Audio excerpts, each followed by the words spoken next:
You're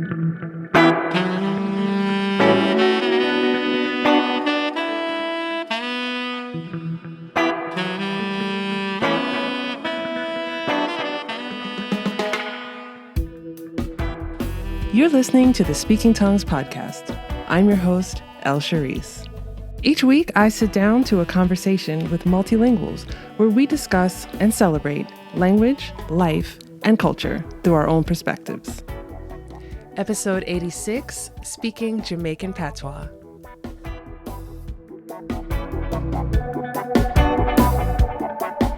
Hello, language lovers. Thank you for joining me for this episode of Speaking Tongues, the podcast and conversation with multilinguals.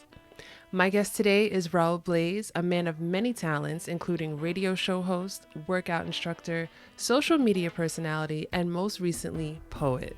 And today, we're talking about his language of Jamaican Patois. Raul talks to us about growing up in rural Jamaica with a curiosity to see and experience the world. He tells us about the patois spoken there in Jamaica and how there are connections to West African languages and other languages spoken in the Caribbean. He illustrates the differences in patois spoken all over Jamaica, including how pronunciation changes and words are used differently. We talk about code switching among older Jamaicans and how Hollywood movies and television do a disservice to Jamaicans and patois speakers accent-wise. He tells us about Jamaican culture beyond the stereotypical things that many people associate with the island and the connection between Jamaican spirituality and Jamaican music. Now, right before the recording of this episode, Raul found out that his book of poetry, Fimi Patois, would be published, and he shared this news with us in the recording. The book is available now on barnesandnoble.com if you're curious to read in the patois language. Now, I've read it, I loved it, I highly recommend it. Big thank you to Raul for sharing Jamaican language and culture with us in this episode. If you enjoyed this episode of Speaking Tongues, don't forget to subscribe, rate, and review the Speaking Tongues podcast on Apple Podcasts, and like and subscribe on YouTube so that other language lovers like ourselves can find the show. And if you've been a longtime listener of the show or even a recent listener, you can now support the show on buymeacoffee.com. Links to all platforms are in the show notes. Okay, let's chat. Welcome back to another episode of Speaking Tongues. I'm so happy today to have my guest, Raul, to talk to us about his languages. How are you today, Raul? I'm doing great. How about yourself? I'm fantastic. And like I said, I'm so happy to talk to you. And I'm happy that we have this time to really sit and get into language together. I like to start each episode with the same question, and that is, what is your first language and which languages have you learned to speak? I'd say most, if not all, Jamaicans, I'd say their first languages are two, because in the formal system we do English, but you grow up talking to your friends with Patois. So I would say English and Patois are my first languages. And which languages have you learned to speak? Oh, Any others? yes. I've learned to speak, in high school, I learned to speak Spanish. And in university, I learned to speak French. And I picked up Portuguese in my last year of university. Mm-hmm. And lived in Japan for years. So I learned to speak Japanese there. And living in South Florida right now and having associations with the Haitian population here in South Florida and around the world. I'm learning Creole right now. Oh, that's so cool. Mm-hmm. What were some of the things that drew you to wanting to learn to speak different languages? I think it's just natural born curiosity. I think from a very young age.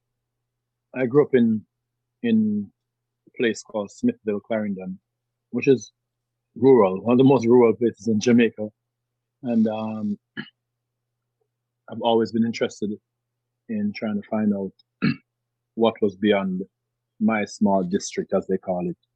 So I wanted to understand the world beyond my small scope of what I see, because I always had a wide and a broad and a insatiable imagination. So I think my curiosity and my imagination that, made me want to know more about the world and learn languages.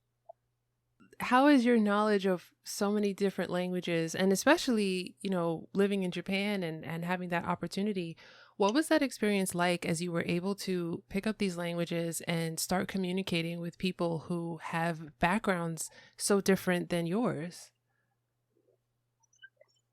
Spanish, it was easier for Spanish because it was in the curriculum, right? So, well, regarding speaking, for most of my time learning Spanish, I didn't speak with natives because in Jamaica, we don't get to interact with a lot of natives.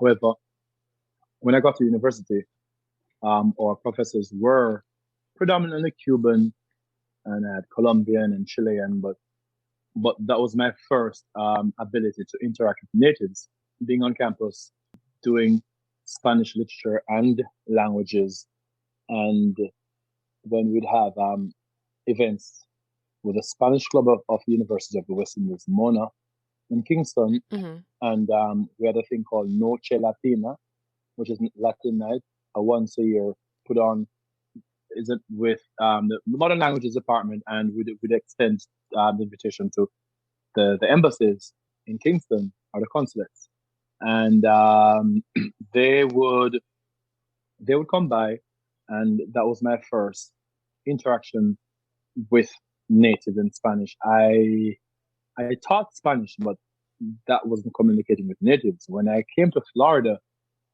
which was the first state I came outside of Jamaica, then I realized just how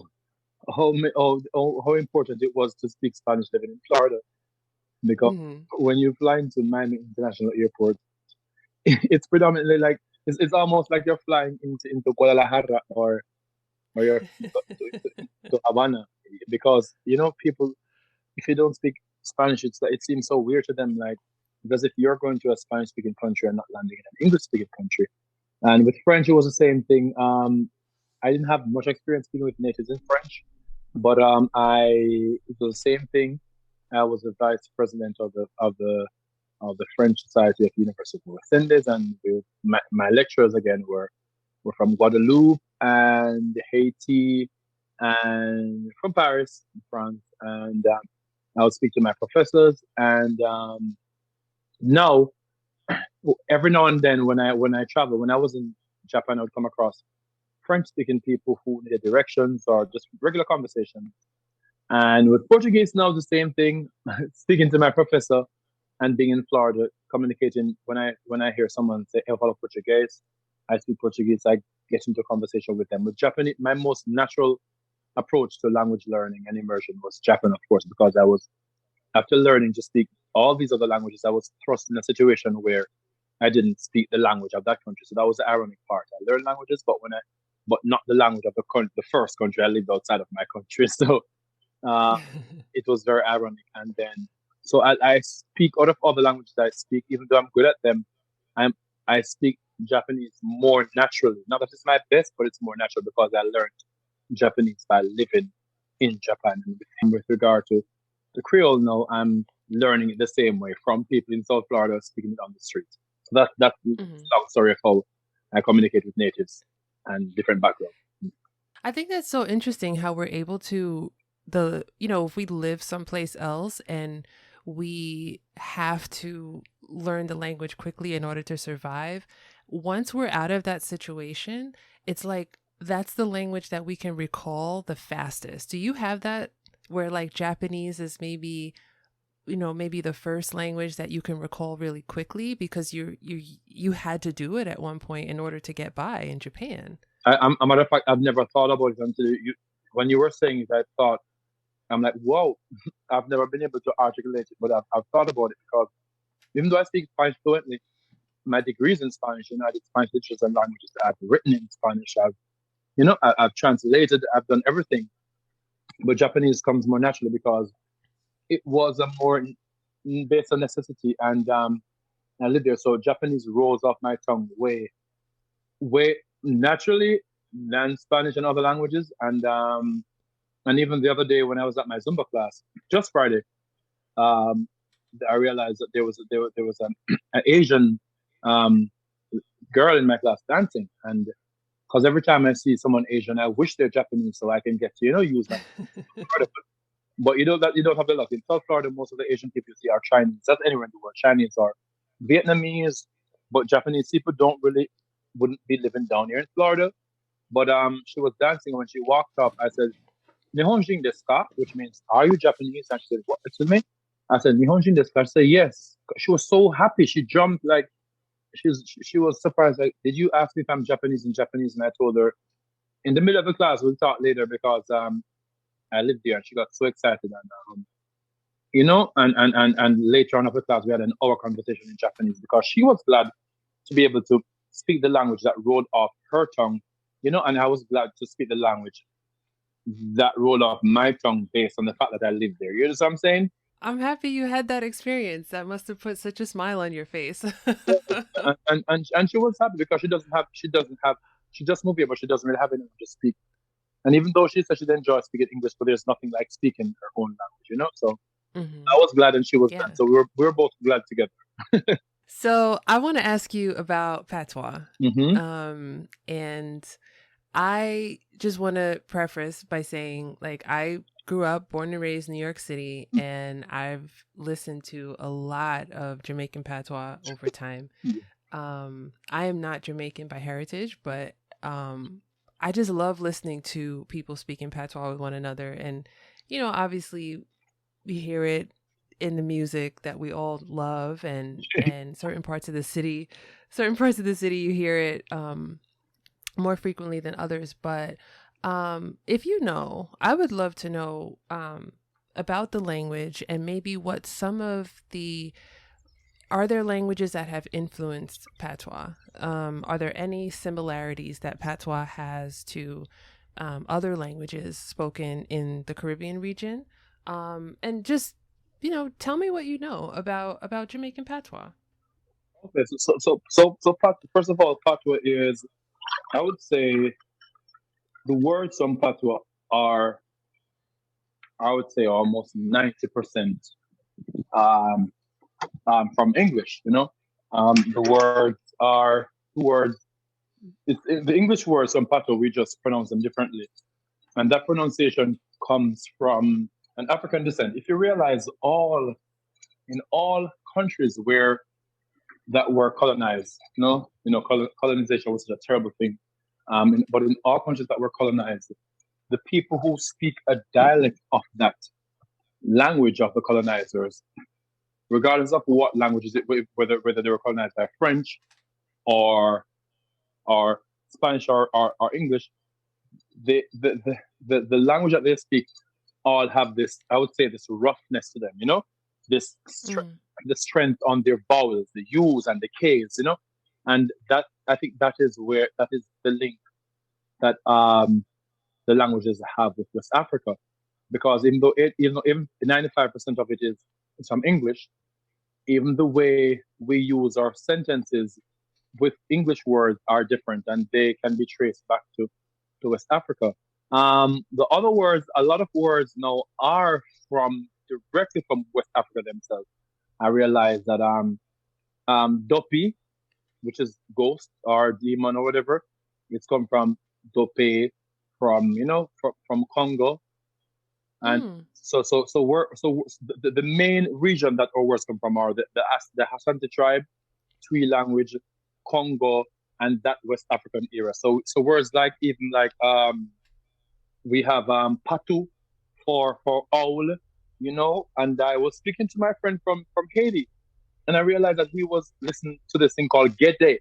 So Gede is what Haitians do at the night when someone dies. You know, I don't know if mm, you've never been to Jamaica, but if you go to Jamaica the night, when someone dies, there's a wake for the person. And mm, that wake is performed in almost every place where you had African slaves. It's a lively night of dancing, and it includes the enchantment of our ancestors. And then when he said Gede, he was saying Gede all the while. And when I look at it, it's in Jamaica, it's Gere, Gere, Gere, Gerreh, I believe. But in Haiti, it's Gede. So what happened was that maybe because we were both occupied and colonized by different people, but it's the same thing, the same concept. mm, Some of the word changed. So a lot of the words we have are from the West African region, but because of the influence of Spanish or French, or English, they got different pronunciations, but that's where our common bond is. So yes, even though our language that we speak may be 85%, 90%, unless for Haitian Creole with French. Maybe for Haitian Creole, French is maybe 30% or 40%. But the words are influenced by the colonized language, but the pronunciation, some of the meanings are coming directly from West Africa. Of course, you have a few words. For example, in picnic, we have for child in Jamaica, you have pequeño for means small in Spanish, and pequeño, which means small or child in Portuguese. I don't remember. So that's one word. Me, which is a possessive pronoun in Spanish. We use in Patois. Me, me book, me shoes, my book, my shoes, me mother, Mm. father, So most of it is English words, but the pronunciation is different, and some of the words are direct from West Africa with some dottings of words from Portuguese, Spanish, French, and even some Indian and Chinese words, because in the Indians and Chinese came here later as indentured servants when slaves got free from the plantation. So that is how the language came about, per se. A whole history lesson. Thank you. Yes, I like that. And I never made that connection either between like me in Spanish and the me in patois. And that's like so obvious. It's like right in front of my face. And I didn't even realize it until you just said it. yes, yes. That's what it is. Mhm. So, as you said, that many Jamaicans will have English and they'll have patois as their native languages together. Mhm. Where and I guess how do Jamaicans use one over the other? Is it like you only speak patois in certain situations, or what's the breakdown like? The breakdown is in whenever it comes to formal situations. Like in schools, we don't like lessons. There's a debate now. There's a debate now that patois should be used as a means of educating kids, because some kids are only exposed to patois. There are some parts of Jamaica, deep rural Jamaica, where the only thing kids and adults know is patois, even though, of course, they speak English and can write and read it, but patois is what they live on a daily basis. But when it comes to the post office, schools, government, so in the formal sector, it's like the economy on the black market. The main economy is English on the black on the black market, per se, without a negative Mm, connotation, is patois. So if you go to the bank, you want to withdraw some money from Scotia. The person at the lady at Bank of Nova Scotia is gonna say, "Good evening, Mr. Davis. What are you doing? How may I help you today?" Right? But if you should go downtown Kingston now to Coronation Market to buy some yam and some fish, it's a good evening. If they speak like that, of course, the price has gone up by 5 times. So even where you have some yam, how much for the yam, how much for the, how much for the pity, how much for the fish, you can't give me a blind, you can't take off something for the price. It's very loud, it's too expensive. So it's a different. So when it's become more colloquial and it's more, patois is closer to the heart to Jamaicans than English. So that's why I say mm, it's more close to the heart than English. mhm. Nelson Mandela says when you speak to someone in the language of their colonizers, or in another language, you speak to them to their head. When you speak to someone in their language, you speak them to their heart. So patois is like that. Do you think there will be an opportunity for kids to be able to speak patois in school? There's this debate going on, but because unfortunately, um, there are a lot of things we have to unlearn from colonization. All of us in some way are colonized, because even though the fact that whenever we see a black person, a dark skinned person, we have to start reinforcing ourselves. Oh, that's a beautiful black queen, or that's a handsome black man. We're enforcing these words of beauty on our black brothers and sisters, because for years we were never, that wasn't the standard of beauty. It's always the light skinned people, and even in the Caribbean, people bleach to look light skinned. So in regard to some people bleach, and just so when it comes to patois and English, people say this thing that offends me all the time, and I try to re-educate people. When someone, because all over Jamaica there are different versions of patois. So where I'm Mm. coming, Clarendon, my patois is really really rough, and some parts in Saint Elizabeth and Manchester. No, we have this thing in Jamaica where we say, "Oh, you chat bad," and this chat bad is not something that we told ourselves that we chat bad, because no one would consider the language of their ancestors as something bad. But what happened Mm-hmm. is that the British have told us for many years that if you don't talk English, you chat bad.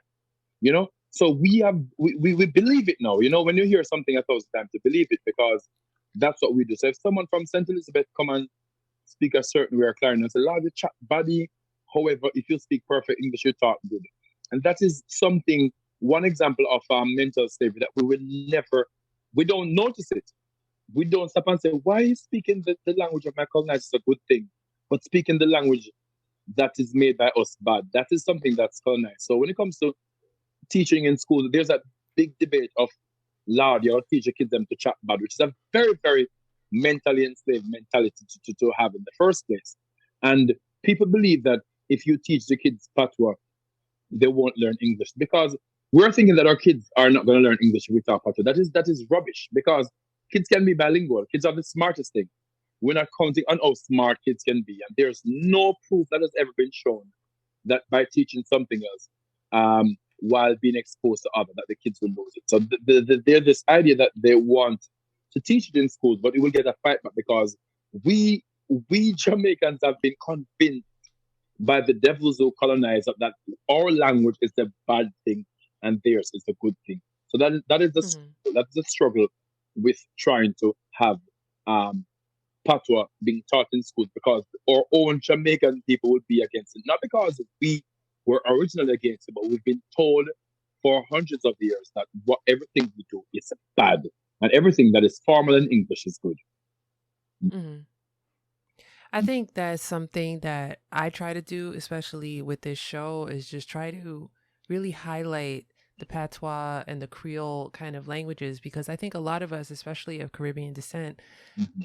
we were told that in one way or another that if we're not speaking like the queen or if we're not speaking proper English, and that term I put it in quotes around proper English, or speak a proper language, just like what you said. I hope that conversations like this will help people to kind of understand and see the value in a language like patois or in a language like Creole, and not be the thing to make people realize it, but I do believe that talking about it and having more conversations like this help to knock down those doors and change people's mentality to just kind of see where the value is.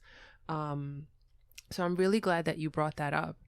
Um, I wanted to ask you about the changes in patois on the island, and you kind of touched on that just a little bit, but how does patois change depending on where you are in Jamaica? Like if you live in Kingston or you live in the country, like how does the language itself change? It's mainly the pronunciation. It's the same language, but pronunciation and certain words. For example, um, people in my people in my community would say, instead of saying regular patois, would I climb the tree? Me climb the tree, right? But there are some people in my part of my where I'm from saying me climb become climb, me climb the Mm. yes.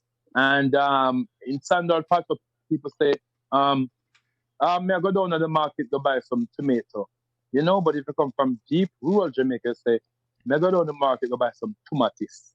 So whenever you speak a Huh. whenever you speak a certain way, people can kind of tell where you're from. And Mobe people use this word called de.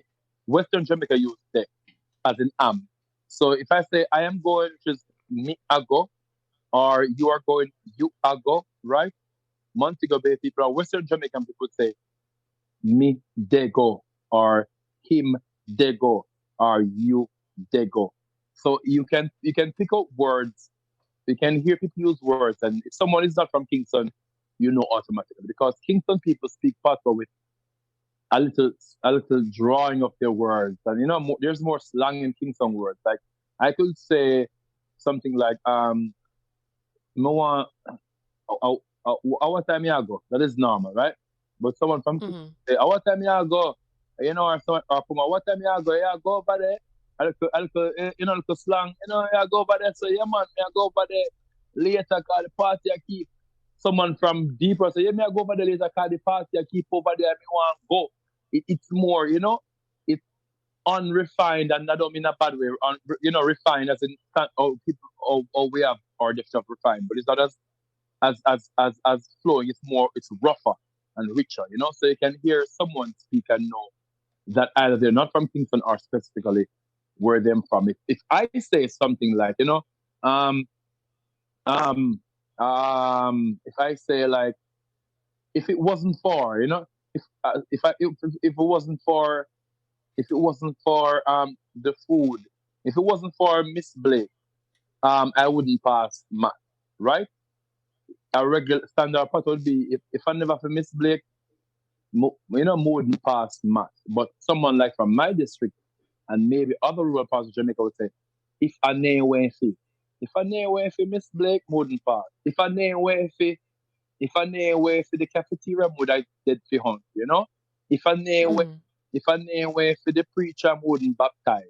So so we have different ways of using words or combined words based on where we're from.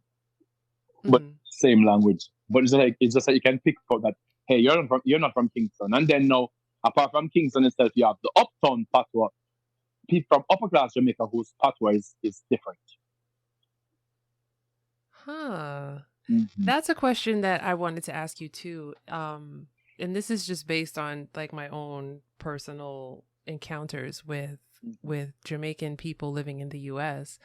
I've noticed that certain like people of a certain age, I would say maybe 60s, 70s or so, Mm-hmm. I feel like they code switch very frequently between um like just an American accent, Mm-hmm.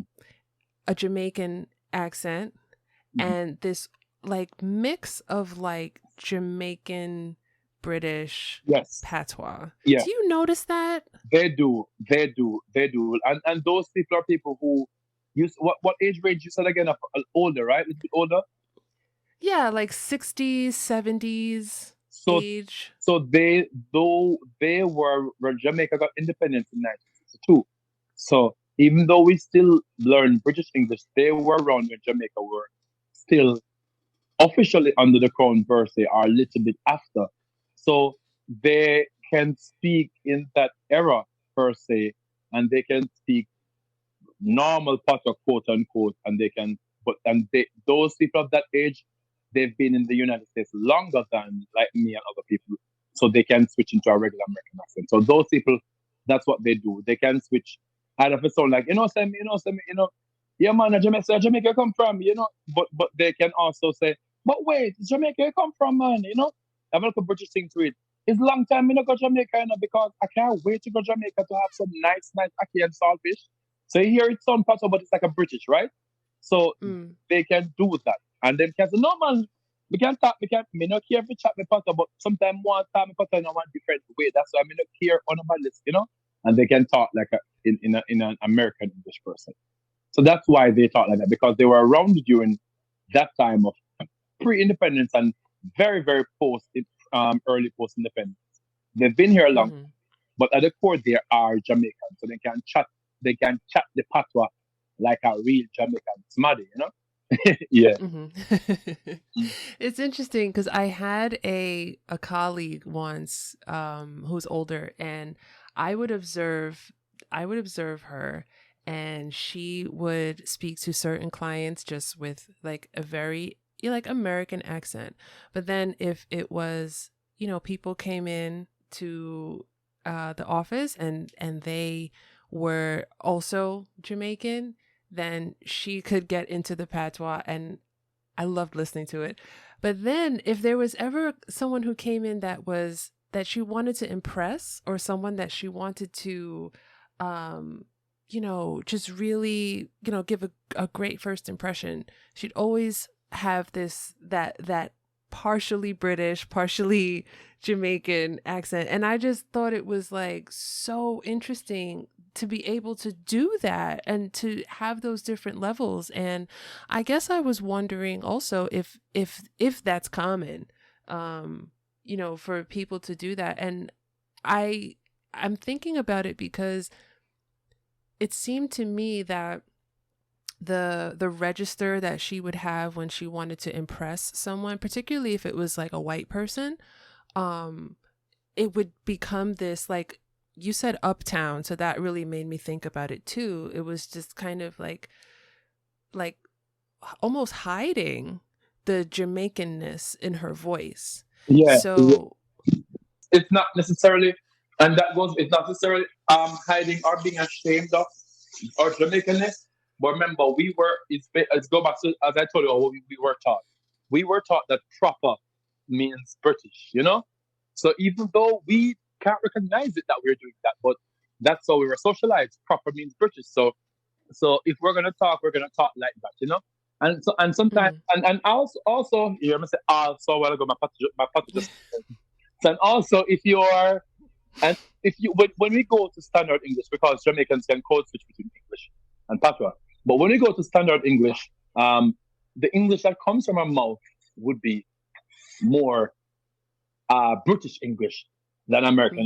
Like kids who come here recently, of course, they wouldn't sound like that. But someone, even like myself, people have asked me before why I sound a bit British when I speak English. That's because that's the kind of English we learned in Jamaica. So right. even now, if I'm talking now, I can also talk like this, and it sounds as if there's a faint British kind of accent in it, because that's how we learned to speak proper. Because proper is associated with sounding more British in our English. But all Right. I can talk like this, and the funny thing is, Jamaicans don't realize that I am talking to you now in perfect English, but I'm talking with a very strong accent. A strong accent doesn't mean that you're not speaking English, but that is a mistake that Right. Jamaicans make. They believe that if they're talking to you, but the accent is strong, you're not talking English. I speak many languages, and if someone wants to speak to me, I'm not going to get rid of my accent. Some people can't help it because they've been here for a while, but some people purposely try to hide their accent. Me, I don't care. I'm going to talk just like this because you can understand me. So if you want to be ignorant and trying to judge me based on my accent and not my grammar, that is your fault. But I won't hide Right. my accent to please you when you can clearly understand every single thing I'm saying, but just that I have a strong Jamaican accent. There's a politics and social things behind it. It's amazing that you observe that. I mean, I didn't realize that other non-Jamaicans could observe that. So that's amazing that you asked the question. I think I'm a listener and I'm an observer. Okay. So I think that, even though I wouldn't always understand what she was saying, but I really thought it was interesting. And she was in that age group that that I mentioned, like, Yeah. she was in her 60s or 70s at the time. Yeah. But I just thought it was so cool. I thought it was really, really cool. And I think it's, another one of our superpowers as Black people that Yeah. we can. Superpower. We can do it. We can code switch based on who you are. Yeah. So since you mentioned accent, and I want to ask you about this horrible thing in Hollywood when people put on an accent, a Jamaican accent, a Caribbean accent. Oh my God! I want to just. Oh, ah, oh my God! Yeah. I finished the question. Oh my God! I always say to myself, why not? You know what? I know you're trying to make a budget or whatever, but Hollywood is so they don't really care about our culture, anyone's culture, because Mhm. when they take the accents, first of all, the Caribbean accent is maybe one of the most difficult accents to do. Trini, Bajan, Trini, Bajan, Guyanese, St. Lucian, Grenadian, all of us similar, but there's this nuances. But they believe that they can just take this one accent that sounds like somebody who went to Bahamas for a day from Florida on a cruise and come back over and smoke one spliff of marijuana. And that's what it sounds like. you know, and so that is it. And the thing is, why not just get a native, get a native, give someone a break in Hollywood, but every single, one, there's never been one Caribbean movie with an actor who's non-native who was given the accent justice. The only person who came close and she was still disgusting was Calypso from Pirates of the Caribbean. I was thinking that too. She was terrible. But white people thought she was great because they're used to it, so they thought she was. But Calypso was terrible. But because she came the closest, we say, you know what? We can't. Island people, we can't win. We'll just take this one. Let me just take this one because we're not going. So the thing about the Caribbean accent is, I tell people that the reason why no one. I would love to be a speech coach in Hollywood, but what I say about the Caribbean accent is not just. It's a vibe. So it's hard to learn it without living there for a while or being a native speaker, because most of the Caribbean, and it's people have asked me, where does this accent come from? And it's a vibe. Patois is also a vibe as much as it is a language. It's this cool thing where, where you just lay back and you have to be very relaxed when you're talking the Creoles from the Caribbean. Jamaican, Trini, because it takes a sense of cool and calmness in your voice to do these. So if you're trying so hard and want to sound like you're having pina colada and being caught in the rain, it's not gonna work, ma'am. So just chill.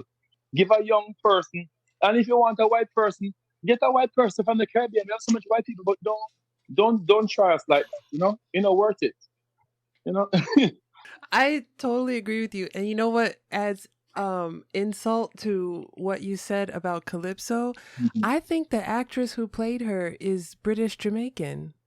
Yes, so that's why, and that's why she was able to dip in something, but she wasn't born. She was able to, and you could have got British Jamaican accents of actors who can talk better, because I've heard British kids born over Britain who maintain it, because I've heard a few people before. Most people who are born here can't do the accents, right? But I've heard a few who I was convinced. There's this one girl I was convinced she was born in Jamaica. She said, no, she's born here, but just because she always go to the events. And, when people are with the foreign kids, she's sitting down with her auntie and uncle, listening to them play domino, and then give her, the Caribbean, we drink from we're young. We don't.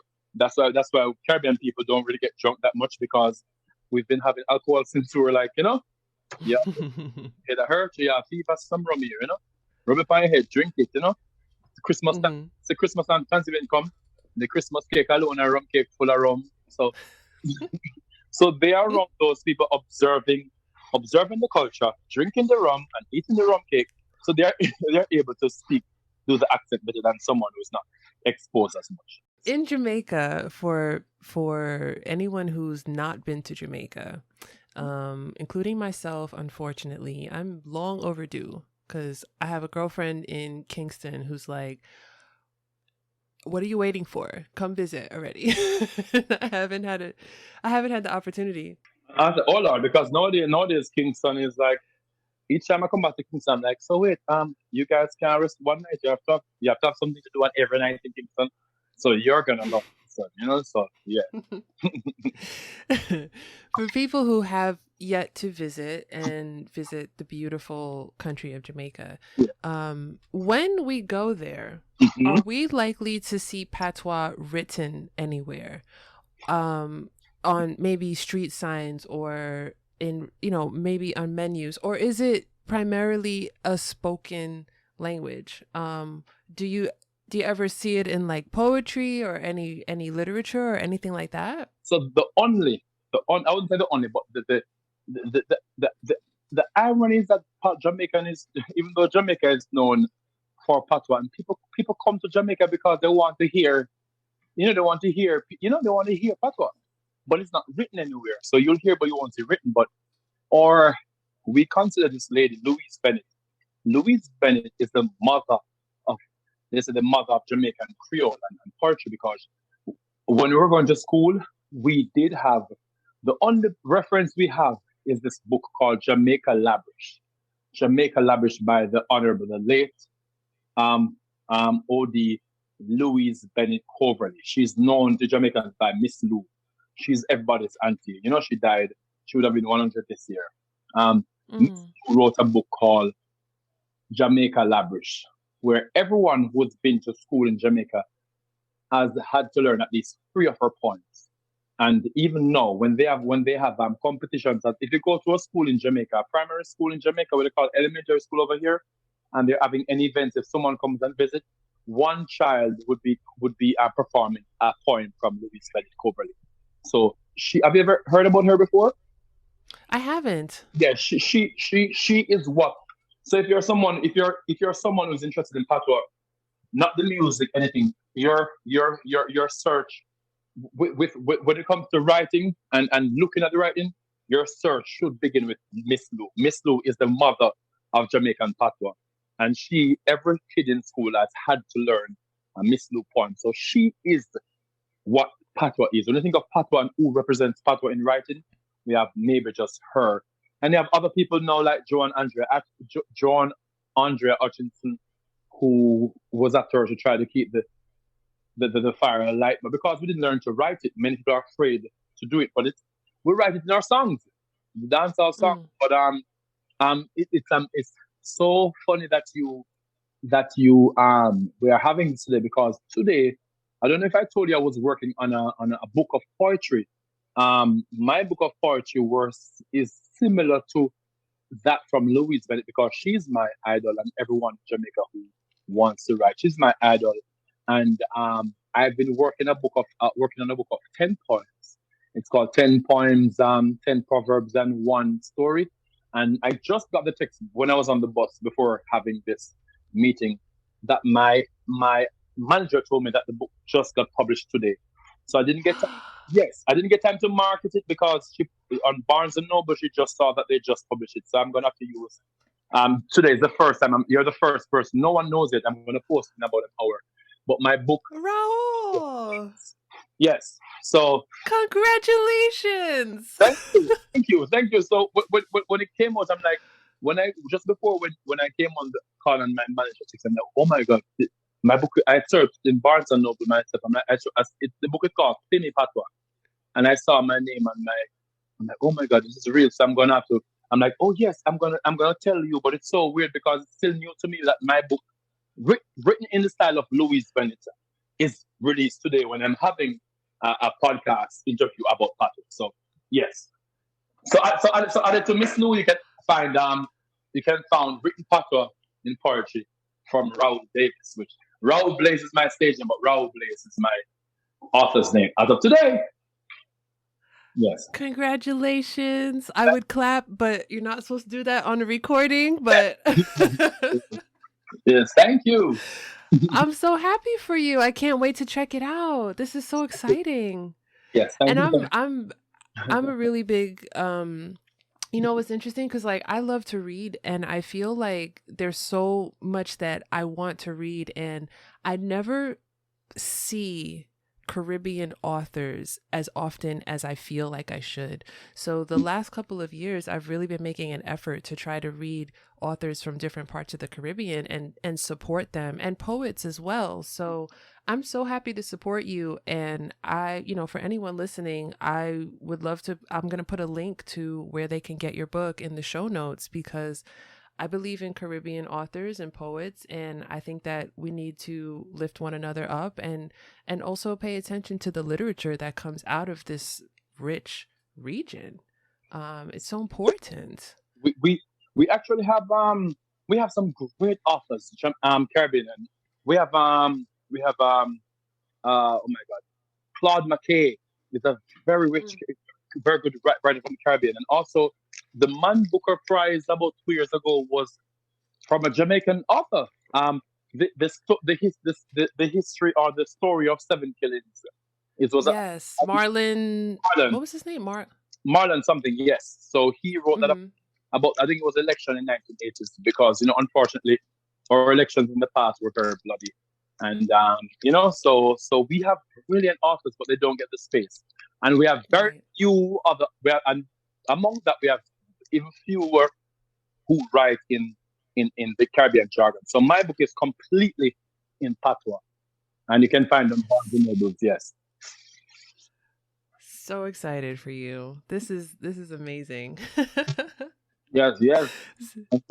So, um, let's talk about culture for a minute. I know that, and I hope that everyone listening has has heard a thing or two about Jamaica, or knows a thing or two, because there are so many cultural touchstones. I think Jamaica has so many cultural exports that we all take part in, and um I hope we all do. I know I do. But beyond the dance hall, beyond Bob Marley, beyond the James Bond, beyond 007, Yes.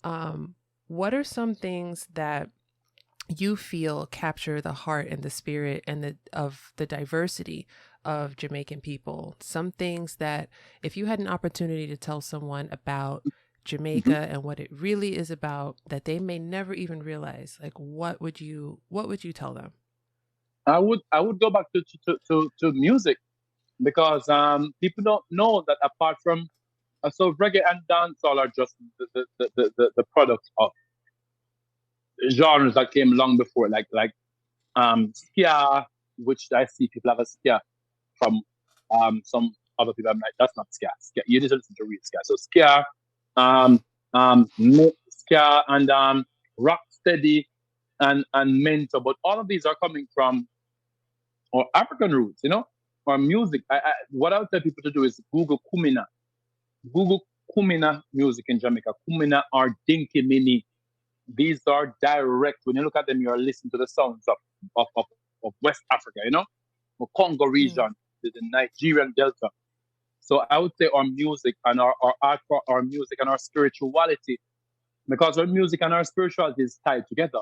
Unfortunately, today, or so this is very controversial in Jamaica. Jamaicans are almost 100% Christians, right?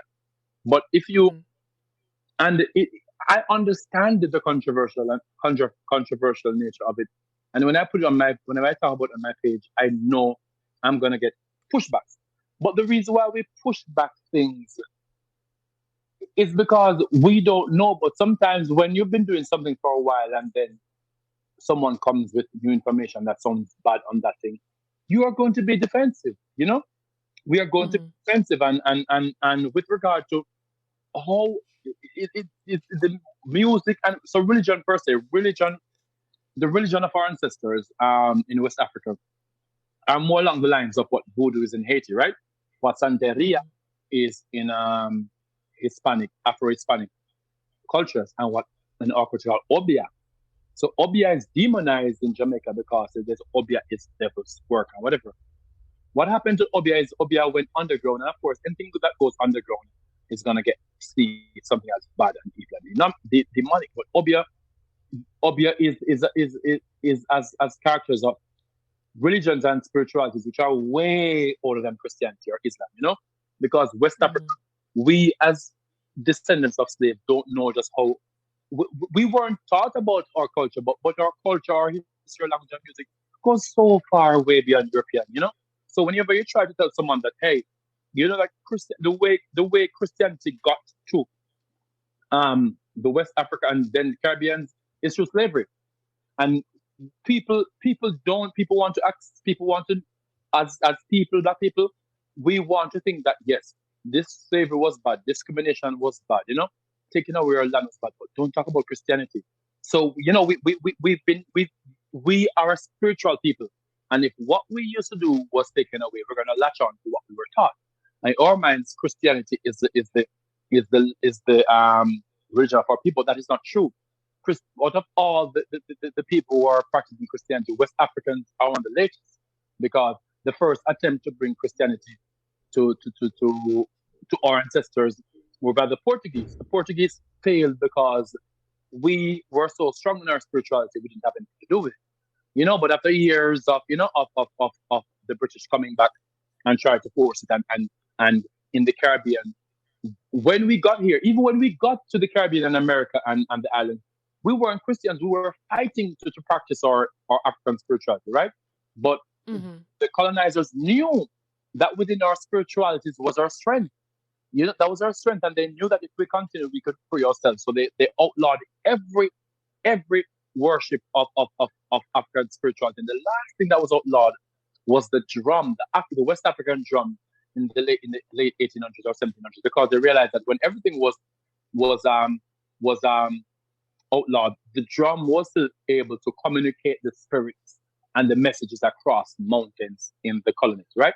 So they outlawed Mm-hmm. drums in the region, and so I'm trying to bridge to bridge the gap of how they would have to know about our spirituality and also our music, because they're both woven together by the blood of our ancestors, which were long before the Christian intervention. So when you go to a session and see like a kumina performance, right, or a gere I spoke about before, like the night when someone's dead and you're waking them up to go to the ancestors. When you're watching a gere performance, or we call it nine night, that is directly unfiltered from Africa. However, the music they sing sometimes are some of the Christian chants, because that infiltrated it. But that's one thing I would love people to explore, or the history of our spirituality and our music, especially when it comes to kumina, dinki mini, gere, mento. These are things that are rich and not gentrified. It's, Mm. it's not vegan culture per se. It's not gentrified culture. It's rich, raw West African spirituality that existed long before anyone knew, or before Islam or Judaism or Christianity made their step on this earth. I like that you're saying that, and thank you for also pointing out these genres of music and the connections that they have, because I think unfortunately one of the things that I notice as, a non-Jamaican person is that so many of the musical exports are commodified. And I like that. I like knowing now that you've told us that there is a music culture there that, you know, really isn't like for the mass commodification, and it speaks to the roots of the people, and I think that's important. So I encourage anyone listening to please listen to that as well next time you're listening to dance hall. Switch over after a while and listen to something else. I want to give you an opportunity, a chance to let our audience know where they can find you, what you're up to. I know that you have a lot of different things going on, but let us know where we can find you on social media and where we can listen to more of your work. Yes. So mainly you can find me at Raul Blaze, Raul_Blaze, as in the fire. I recently got my own radio show, and it's on an internet radio called Streaming Hub Radio, which broadcasts to hundreds of thousands of people around the world. And you can find, just search Streaming Hub, but how you spell streaming by don't add a G on streaming. Where you'd put that G, just put an N. So streaming is spelled with two N's and no G. Streaming Hub Radio. You can just search for that in Facebook, YouTube, Twitter, Roku TV, Alexa, Spotify, iTunes.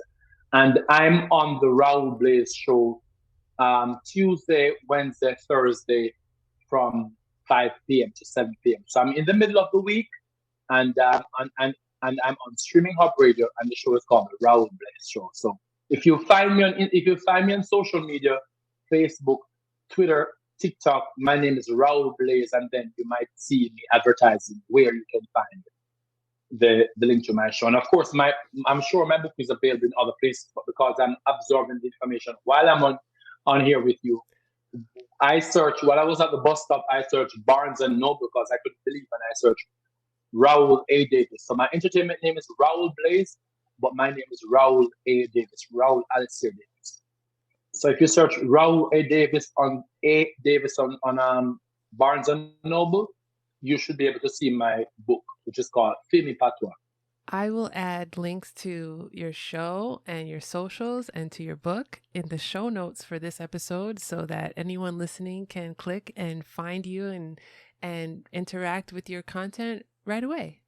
Yes, sounds good. Thank you so much for this conversation, Raul. And I've had so much fun chatting with you and learning more about your culture and about the Patois language. I'm glad I was here today. I like to end each episode on the same question. And that is, do you have any jokes, tongue twisters, cool slang words, idioms, or advice in Jamaican Patois to share? Okay. I would say in Jamaica. So in Jamaica we have a double syllable word that we use to describe things, and they exist. And they're also coming from African languages. So I'm gonna teach you maybe two. So if something is untidy, but in kind of a wet way or damp way, like mud, right? If something is untidy that way, we call it meke meke. Meke meke. Meke meke. Meke meke. Rainfall, and him walking at the house with him shoes. And now the house also meke meke. Or rainfall and somebody come on the carpet and just damp and meke meke. So meke meke is like untidy but in a wet way. You understand? Yeah, that's one meke. And if someone is struggling with something, for example, I have a suitcase coming from the airport, but I'm walking from side to side and I'm clearly struggling with it. The verb is called logo logo. Logo logo. L-O-G logo. Logo logo? Yeah, look how my logo logo with this. Somebody help him with the suitcase. Look how your mother a logo logo with the suitcase and you can't help her. Come on, man. You know? So logo is something that's too heavy. I'm unmanageable while walking. Thank you so much again for this conversation. I had a wonderful time chatting with you. Before I let you go, don't think about it too hard, but in this situation, after we've been talking for a while and, talking about some complex things, two people are getting ready to go separate ways. What would be the best way in Patois to say goodbye? Walk good. Walk good. Walk good. Yeah, walk good here. Walk good. Mm-hmm. I like that. Walk good, Raul. Thank you so much again. Yes, walk good. Thank you so much for having me. I'll talk to you soon. Bye. Take care. Bye. Walk good.